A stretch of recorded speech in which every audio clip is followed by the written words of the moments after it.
I've spent over 40 years of my life rescuing other people. And in the end, I couldn't rescue my own son. This is a national security issue. That was an interview that has stayed with me. This is an issue I think needs more attention. These blast waves that are emitted off the weapon systems and from explosive charges are moving through the brain, through the eye sockets, the nose, the mouth, ears, up underneath the chin, and creating microscopic tears. There's way more people out there right now, and you might be one of them, who don't know why they don't feel like themselves after coming back from war. This may help answer some of those questions. We're telling veterans, you very well may be injured. We just can't see the injury yet. If some of the most accomplished people in the military have been pushing for answers and are only just now making progress, how much have the men and women who've served over the past few decades and even longer suffered in silence? The best part of what I do is that no 2 days are alike. And as a journalist, you really do stand on the shoulders of all those who came before you and really push the boundaries of what was comfortable and found a deeper meaning in simply telling someone's story, especially if you can bring your own lived experience to the table and channel some of that universal feeling that anyone watching can relate to. That's really the aim every day, but certain stories stand out, and I get to work with a solid team at CBS News, and one of our producers, Corey Saunders, produced a meaningful segment around a guest who appeared the day before on 60 Minutes. This week, I wanted to share with you a really powerful and important interview I did recently with a man named Frank Larkin. And before I get into all of that, I do want to give you a bit of a trigger warning that this video includes the topic of suicide and traumatic brain injury. But it's important because Frank is pushing the government and the military to do more research on how low-level blasts are impacting men and women who serve after they come back and try to lead normal lives. So I'll tell you about his story in just a moment, but I do want to share with you why this is so important to me. In a recent video, you may have seen a bit of my story. I'm originally from England. I moved to the US when I was 10. The reason for that, though, was that my mother, who's English, married my stepfather, who was in the US Air Force and based in the UK. I remember when he was deployed to the first Gulf War. I was very young. I didn't understand what that meant. And I remember being so afraid that he might not make it back and watching those images on the news of this thing called war. And being just so concerned. So when he came back, we were relieved. And then the decision was made to move to the US because he was able to be deployed back to his home country and he was able to choose where to live, and we moved to Phoenix, Arizona. As you may know, we then experienced tragedy a few years later when my older sister Natalie died suddenly after an accident with a gun. And that was a massive inflection point in my life. Not only just losing my sister, but my mother and stepfather would divorce shortly after that because she was spiraling psychologically and so was he.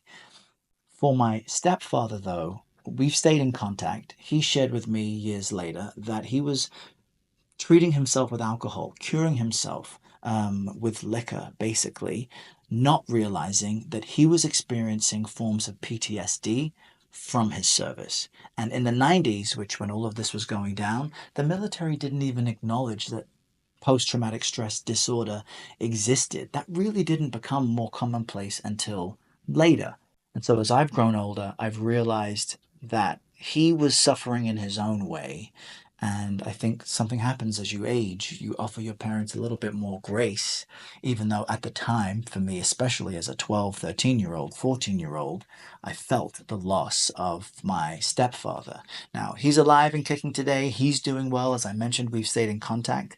But when I had this conversation with Frank Larkin about his experience and what happened to his son, which I'll share with you in a moment, it struck me that men and women who serve in the military today are likely suffering with things that they don't even understand and that their friends and family don't understand. And if we could all do more to understand not just the physical service that they give when they're in the military, but the confusion that can often come with coming back, I think we'd all be in a better place. We would understand each other more and offer our veterans more support and encouragement.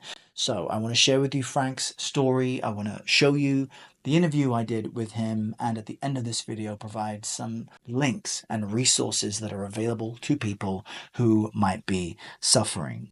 All of this was done as part of a 60 Minutes story that I have linked to below. You'll see the 60 Minutes report, reported by Scott Pelley and produced by Henry Schuster. And there's also a 60 Minutes overtime report, which you should absolutely watch.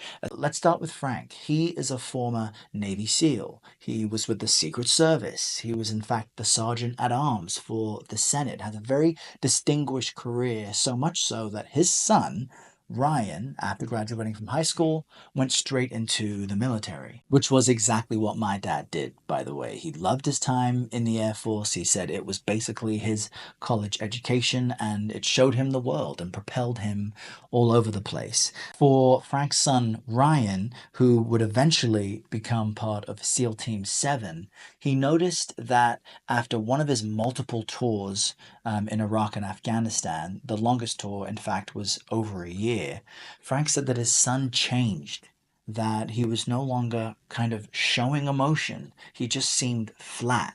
He himself, Ryan, didn't understand why. And his father was worried about him. And Frank said, don't do anything stupid. And his son said, I would never do that. Unfortunately, Frank found his son Ryan when Ryan was just 29 years old after he had committed suicide. And he was in their home. He was wearing a SEAL Team 7 shirt. He had his what's called a shadow box illuminated. This is like a display case for your medals, your insignia, and your ribbons. Frank had given his son that to show him how proud he was of him. So you can just imagine how traumatizing this was for Frank. But in his effort to find out what went wrong and how things went wrong, he donated his son's body to science. And they found that there were these very small tears on Ryan's brain that could have been the result of low-level blasts. Frank used all the connections he had to find out more, and eventually in 2019 he was able to push some of the military to study the effect of low-level blasts on the brains of men and women in the military. And they conducted some research at Massachusetts General Hospital. They had some Harvard professors and doctors working on this. And that's part of what you'll see in the 60 Minutes interview, by the way. And what they found is that, yes, low-level blasts, not the big ones next to huge explosions, but just being next to, large caliber rifles or even some of the low-level detonations that are required if you're training, that can have an impact on the brain. And the brains of people who participated in this study showed damage. That damage can affect how you emotionally regulate yourself. It can affect your sleep. It can affect how you see the world. And so I don't know how much low-level blasts affected my stepfather and may have added to his PTSD, but it all makes me wonder if some of the most accomplished people in the military have been pushing for answers and are only just now making progress. How much have the men and women who've served over the past few decades and even longer, how much have they suffered in silence? So I want you to hear the conversation I had with Frank. I want you to see why he thinks this is important. And as I mentioned, at the end, I'll provide some links to resources for people who might be in need of help, because my gut tells me that there's way more people out there right now, and you might be one of them, who don't know why they don't feel like themselves after coming back from war. They maybe don't feel like the support they're getting is enough. This, at least, may help answer some of those questions. And I encourage any of you watching who feel that this resonates with you to post in the comments either something you've experienced that lines up with what we're talking about here, or perhaps someone you know might benefit from realizing low-level blasts perhaps changed the way their brain functions, which is basically what all of this means. So let me show it to you. This was a live interview we did on the CBS Morning News, on CBS News 24/7, which you can watch every day with me at 7. And this is my chat with Frank Larkin. I've spent over 40 years of my life rescuing other people. And in the end, I couldn't rescue my own son. Frank Larkin joins us now from our Washington bureau. He's the Chief Operating Officer of the Troops First Foundation, which runs programs to help veterans. And he's had a long career with the U.S. government, including his time serving as the Sergeant at Arms for the U.S. Senate. Frank, we so appreciate you sharing your story and joining us today. In your story with 60 Minutes, we note that the doctor who examined Ryan's brain after his death found scarring on it. So what do you want people to understand about the condition your son had that you believe led to his suicide? First, thanks for having me on this morning. This is an important subject. You know, what we're finding out at these blast waves that are emitted off the weapon systems and from explosive charges are moving through the brain, through the eye sockets, the nose, the mouth, ears, up underneath the chin, and creating microscopic tears that we cannot see. We don't have the diagnostics yet to see this in a living person. But when you start to see this in a post-mortem examination where the damage is, it certainly explains some of the conditions that we see manifested in behavior, loss of cognition, and other issues with veterans in active duty that are suffering from invisible wounds. And I want to quickly read from the online guest book for your son's obituary. There was a woman who says she's a doctor of occupational therapy, and she wrote, quote, "Ryan brought all of this to light, and because of this, he has saved many special operators from suicide." Tell us more about this research on these microscopic scars and tears in veterans' brains. What is your end goal for this work? Well, twofold. One is on the medical side is be able to, one, characterize the injury and understand what's happening to the brain through this repetitive low-level blast exposure.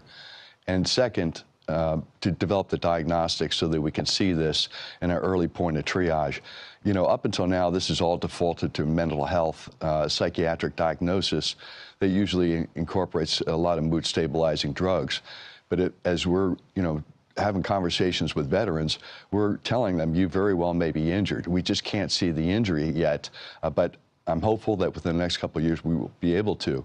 One of the other aspects of this, which again has to be kept in view, is that what distinguishes us from other militaries around the world is the ability of our men and women to think on the edge, that thinking brain, to be able to adapt, pivot, shift, overcome, innovate, and that requires a healthy brain. So if this is this insidious condition that is taking a toll on our active duty and veteran brains, then this is a national security issue. This is something for the Pentagon that clearly falls within the readiness of the total force and not just within the medical domain. And it, to me, strikes me that it would help so many veterans understand what's happening to them in the absence of other explanations of why, when they come back from combat, they do not feel like themselves, as you had said had happened to your son. I'm wondering, in your view, what Ryan would have to say about the work that you and others are doing now in his name. Well, at some point I'm going to see him, and I don't want to disappoint him. He clearly gave me a mission. I'm sure he's here right now, helping me get the words out. But he was all about his teammates. He loved being a Navy SEAL. He loved this country. He's very much influenced by what happened on 9/11. He witnessed that directly. And I think that his story has been a catalyst to open the eyes that, hey, something's going on here. And here's one of the other issues that we just, because we can't see this and diagnose this in a living person, we don't know how many people are actually affected by this. And there's a building body of evidence that states that traumatic brain injury is directly related to suicide. So the fact that we have not been able to move the ball very far on reducing suicides within our military ecosystem, this issue with traumatic brain injury from blast exposure very well may be an explanation of why this is so tough. Well, Frank, myself and everyone else in the U.S. have benefited from the service to this country, both from you and your late son, and I wish you all the best in this research to help even more people. Thanks for joining us today. Thank you. It's about the men and women who serve us. We have to take care of them. You bet. So hopefully it's easy to understand why that was an interview that has stayed with me. This is an issue, obviously, I think needs more attention. And right now there's a push for a 5-year study of this. So there's much more work to be done. And if you're the type of person to call your local representative in government to get them to do things you need them to do, this is something you should encourage them to jump on. We need to help the people who are currently serving and have served be healthy when they come back, and we can't do that if we don't fully assess the damage done to their bodies and brains. And if you are a veteran, or maybe you have a relative or a friend who is, I want to provide some resources to help. One of them is 988. That's the Suicide and Crisis Lifeline number, which you can call 24 hours a day. There's vetcenter.gov. It's a community-based counseling service for veterans. There's also Military One Source that offers individualized counseling and other resources, and the Women's Veterans Call Center. This, of course, is specifically for women, and the number is 1-855-VA-WOMEN. My sincerest thanks to anyone who has served. As I always like to say, you're more brave than I am, and the least the rest of us can do is offer our sincerest thanks and help whenever you need it. If you found this video useful, stay right there. You'll like what's coming up next.